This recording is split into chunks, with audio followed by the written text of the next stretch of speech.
Pemirsa, perbaikan jalan di sejumlah daerah diambil alih oleh pemerintah pusat.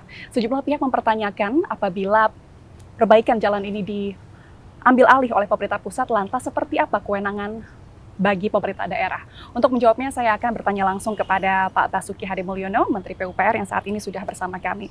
Pak Bas, tadi kita sudah mendiskusikan terkait dengan Impres nomor 3 tahun 2023. Yang tadi Bapak menyebut bahwa untuk pendanaan ini sumbernya dari APBN. Sementara kita tahu bahwa pemerintah daerah ini juga mempunyai dana alokasi khusus untuk daerah-daerah tertentu. Kenapa Pak tidak mengambil dari dana alokasi khusus tersebut dan malah membebani APBN? Impres ini namanya Impres Percepatan Pembangunan Jalan Daerah. Jadi ada APBD, ada DAK, ada Impres untuk mempercepat. Kalau ini DAK-nya tetap, jadi DAK seluruh Indonesia sekarang tahun 2023 ini 12 triliun. Ini tetap dijalankan, tapi kan masih kurang. Jadi makanya ada Impres untuk percepatan, namanya kan Impres Percepatan. Kalau itu nanti diambil berarti nggak percepatan. Jadi ini memang strateginya untuk mempercepat perbaikan jalan daerah. Oke, karena mempercepat jadi supaya lebih cepat dari APBN seperti itu ya Pak? Ditambahin anggarannya, tapi APBN. tidak melalui DAK dengan Impres, sehingga kita bisa menetapkan ruas-ruas jalan yang memang prioritas untuk diperbaiki.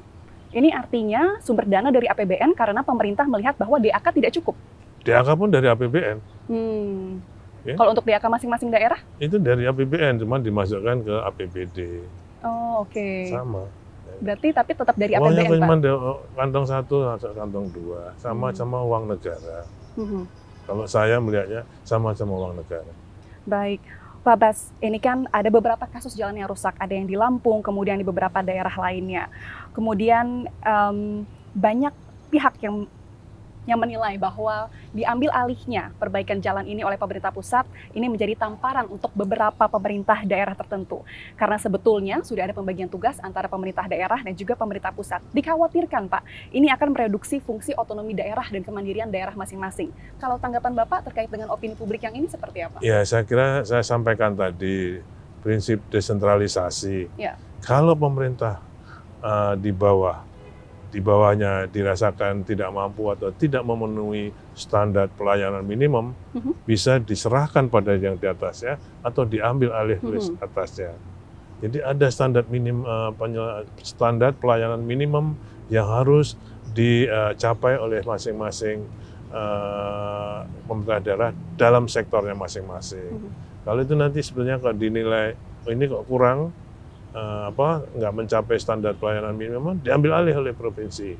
Provinsi merasa nggak mampu, diambil alih pusat. Jadi itu memang menurut saya mekanisme penanganan pembangunan di era desentralisasi ya seperti itu. Jadi bukan berarti terus diambil alih terus merasa yang terus yang di bawah tidak bertanggung jawab, nggak juga. Ya, karena yang namanya jalan nasional kita ada 47.000 kilometer. Jalan provinsi lebih banyak, lebih dari 100.000. Jalan kabupaten kota juga lebih dari 300.000 kilometer. Sedangkan yang ditangani dengan Impres Jalan Desa ini kan tidak sekitar 10%-nya. Jadi saya kira tidak merusak mekanisme desentralisasi. Baik, Pak Bas, soal perbaikan jalan, sebenarnya untuk pemerintah daerah, infrastruktur ini merupakan hal yang sangat dasar dan juga fundamental. Menurut Bapak, kenapa banyak daerah yang tidak bisa memenuhi perbaikan jalan ini? Dan kenapa banyak jalan-jalan di daerah yang cepat rusak, Pak? Banyak hal yang menyebabkan kerusakan jalan. Pertama, utamanya adalah karena tidak dilakukannya pemeliharaan secara rutin. Tidak dilakukan pemeliharaan itu juga banyak hal. Pertama pasti tentang anggaran. Ya, anggaran APBD di kabupaten kota tidak sama.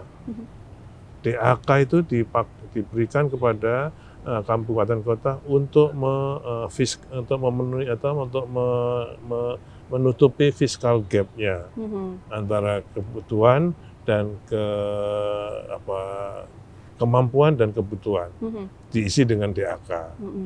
Nah, sama saja ini kenapa kok banyak rusak? Pertama memang mungkin tidak dipelihara. Yang kedua lalu lintas yang melewati. Banyak sekali, mohon maaf, adanya over dimension,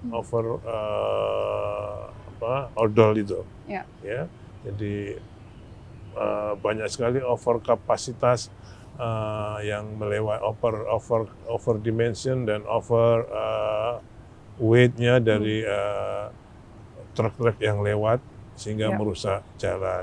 Yang kedua, prioritas penganggaran dari kabupaten kota itu juga menyebabkan prioritasnya karena ada DAK, prioritas tambahan dari APBD. Padahal DAK itu sebenarnya tambahan, jadi untuk fiscal gap-nya, tapi juga dari APBD-nya tidak diprioritaskan. Jadi masing-masing tergantung pada kepala daerahnya juga. Ya. Ada kepala daerah yang mempunyai uang cukup, tapi tidak untuk jalan, diprioritaskan tempat yang lain. Gitu. Jadi sekira banyak. Jadi satu karena pemeliharaan teknis, yang kedua anggaran karena tidak ada prioritasnya atau kurang prioritas, yang ketiga karena over dimension dan over weight-nya dari angkutan yang lewat. Ini yang menyebabkan jalan-jalan banyak yang rusak. Salah satu faktornya itu ialah pemeliharaannya, Pak. Kalau dari Kementerian PUPR sendiri, sebenarnya dalam undang-undang seharusnya berapa kali setahun atau apakah ada mekanisme teknis untuk pengawasan dan perbaikan infrastruktur jalan di daerah?